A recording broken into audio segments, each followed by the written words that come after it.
What's up, everybody? Derek Anderson, the DA. This is my review of Smile, latest horror film that just dropped this past weekend.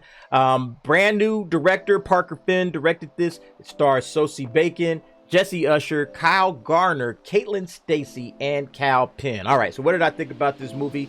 Not bad, not bad at all. Actually, really well done horror film. You know, horror fans will still appreciate a well-told horror film, even though they've known this story before, okay? Because this story doesn't do anything different that we haven't seen in the past, right? This is your standard kind of curse follows you around, all right? We've seen this story before. A curse is following you around, or it's attached itself to you, and you have to do some investigating. You have to figure out where this thing came from. You know, how do we get rid of it? How does it work? How do we stop it before it kills me, or I kill somebody else, or whatever the case may be? We saw it with The Ring. We saw it with Sinister.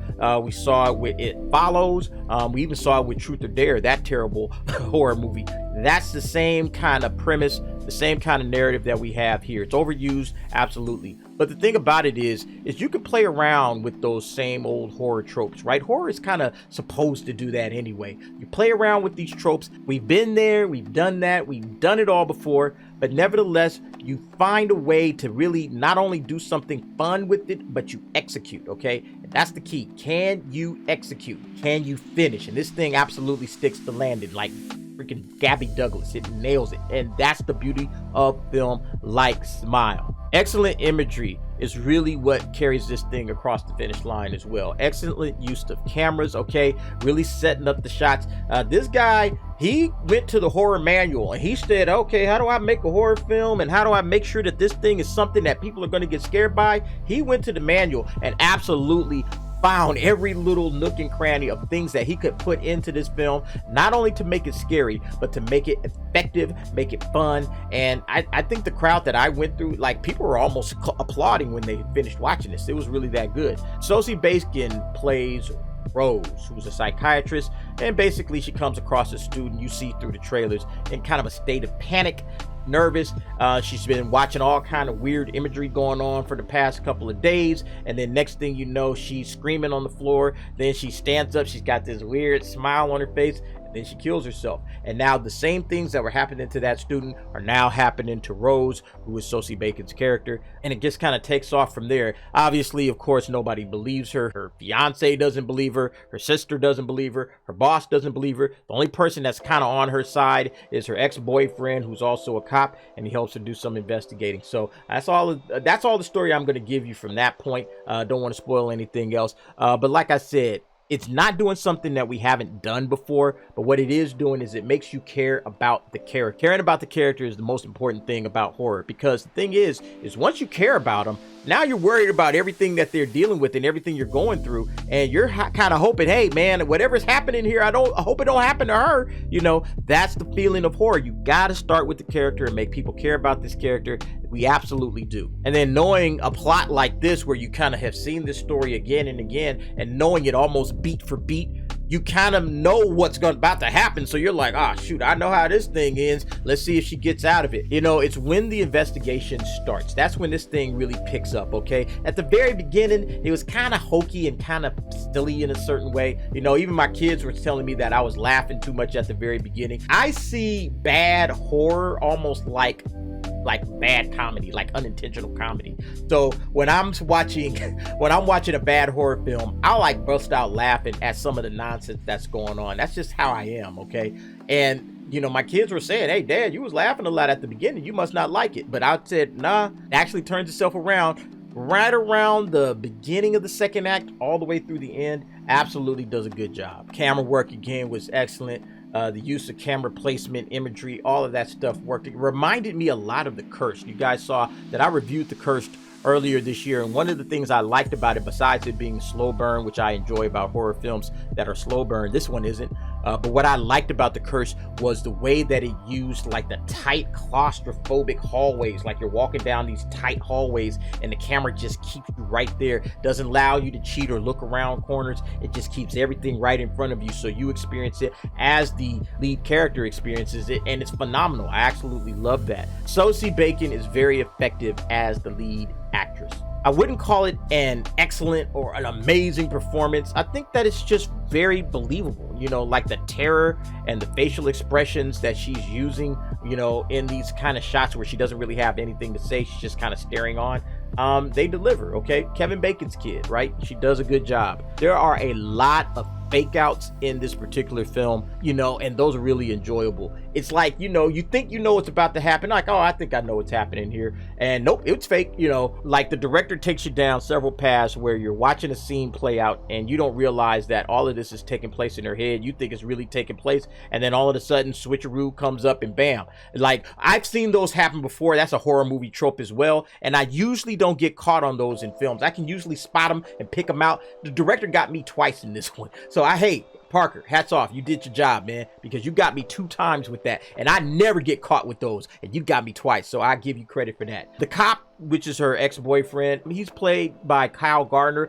Not bad character at all. I thought he was good. I definitely enjoyed his character a lot more than some of the other co-stars. The other co-stars are just kind of there. He actually has some character work that is put in. He does a really good job. I feel like there's no reason to really play around with this type of a story any longer. We already know the whole cursed follows people around story. Let's just go ahead and get to it, right? Get straight to it. All right, the curse is there. It's got her. Let's get to the investigation. Yeah, we'll have some horror moments along the way, but let's get straight to the point. I think that would have helped this film a lot more, because there's a middle act, there's a whole thing going on with this lady's sister. I didn't see any point of having that particular character in this movie. They could have easily just swapped out all the stuff that was going on with her sister, with her fiance, and it would have been just the same, in my opinion. But anyway, yeah, I think this film was very, very well done. Let's go ahead and check out the scoreboard and we'll go deeper. All right, so here we go with the scoreboard for Smile. Great little horror film. I think most people will like it. Let's check it out. First up, of course, is direction. Directed by Parker Finn. First time director. Hey, nice little breezy horror film. Enjoyed myself. Had some shaky stuff at the very beginning, of course, like I stated earlier, but overall, solid performance. Really enjoyed it. Slight pacing issues. You know, I thought it was a little bit too long. Probably could have been trimmed down about 20 minutes to be even more effective. And then he didn't go hard enough with the R rating, right? Like, I like R movies that feel like hard R, like go all the way. You know what I'm saying? No holds barred. It's time to get scarred. Go all the way through with your hard R's, okay? I think that really helps horror. Horror is better when it's horror, you know, when you can see a lot of blood. And like I said, there's plenty of gore and blood. Don't get it twisted. Plenty of horror and blood in this thing. But I think they just could have did a little bit more. That would have been perfect for me, in my opinion. But nevertheless, I think that direction was solid. I'm gonna go ahead and give that a 7.5. All right, next up, script and story. So Finn also wrote the script. And for me, the dialogue was the weakest part of this particular script, like I said earlier. And there's only really 2 important characters to this story. So the other characters that are there, they're just kind of standing around. They're like your standard horror movie characters that, hey, we're just here to not believe her. You know, when she's saying, I'm freaked out. Yeah, that's our job. We're here to be the guys that don't believe her. And then, of course, there's the one guy who's also her partner in this thing. He's the guy that believes her, and then they go off and investigate. You know, it's like, hey, trim some of those extra characters out. Could have kind of combined 2 of them into one character and then just left more screen time for the 2 leads. I thought that would have been a better move. But, you know, so much for the character work, the investigation details, the fake outs, the callbacks. There's this one scene with this cat that's just kind of hilarious, but also really, really well done, that I thought effectively made this movie fun and a good horror. You know, it's just good, solid horror overall. So, and also the ending is absolutely satisfying. I didn't anticipate him ending this film the way he did, okay? I actually had something else cooking up in my head, like, okay, they're gonna do this, they're gonna do this. Not at all what he did. He didn't do anything that I thought he was gonna do. So that's kind of another fake out, because you can kind of see where this thing is leading, and nope, it doesn't go there at all. So I thought overall the story was really well crafted, just a little shaky and slow at the beginning, and probably a little padded in the middle, but nevertheless still a very, very, very effective story. I'm gonna go ahead and give that a 7.5 as well. All right, next up, acting. So I would say acting is the least effective part of this particular film, mostly because the characters really didn't need to be there. Like, there's so many unnecessary and underwritten characters, okay? You have a lot of them, and they're all kind of given stuff to do, but they're really kind of underwritten. They don't really need to be there whatsoever. And like I said, you kind of could have combined two characters into one, and then that would have eliminated that issue altogether. But nevertheless, the two main leads, they pretty much do a good job of acting, holding down the entire story. I thought that they were really good, especially from like the second act, middle of the second act on, all the way towards the end. I thought that they did a really good job. Both competent, believable. You believe in what they're doing. You're getting wrapped up into their little adventure. So I thought that that was solid. I'm gonna go ahead and give acting on this particular case a 7. And then finally we get to sights and sounds. Horror is all about sights and sounds, folks, okay? If you're not scared by what's on the screen that you're looking at and what you're hearing that's accompanying it, it doesn't even matter what the story is, okay? Horror is about the sights and the sounds. And if you nail those two elements, you can almost have a okay story become really, really good and really scary. Again, it's all about how you present the material. And I think with this particular film, Smile, he did a really good job, like I said, of keeping things claustrophobic, so that as you're walking down halls, as you're going around corners, you don't know what's coming, you feel this tension kind of building up. I think he did a really good job with that. The close-up shots, all the classic horror tropes, shots of disorientations, you know, worlds kind of flipping and turning upside down. All of that stuff is just meant to kind of shake you up and get you disoriented and nervous and have that feeling. And then, of course, the music just comes in, complements it perfectly. I thought that sights and sounds were phenomenal. Best part of the show by far. I gave it an 8.5. All right, and then finally we get to the overall score, and if you add everything up there and you do the math, it comes up to a 7.5. So great job for a first-time director. Hey, hats off to you, my brother. You did a good job, and I'm looking forward to seeing what else you can do on your next film. All right, so let's go ahead and check out the overall scoreboard for all the films I've seen so far this year. We'll see where Smile ranks.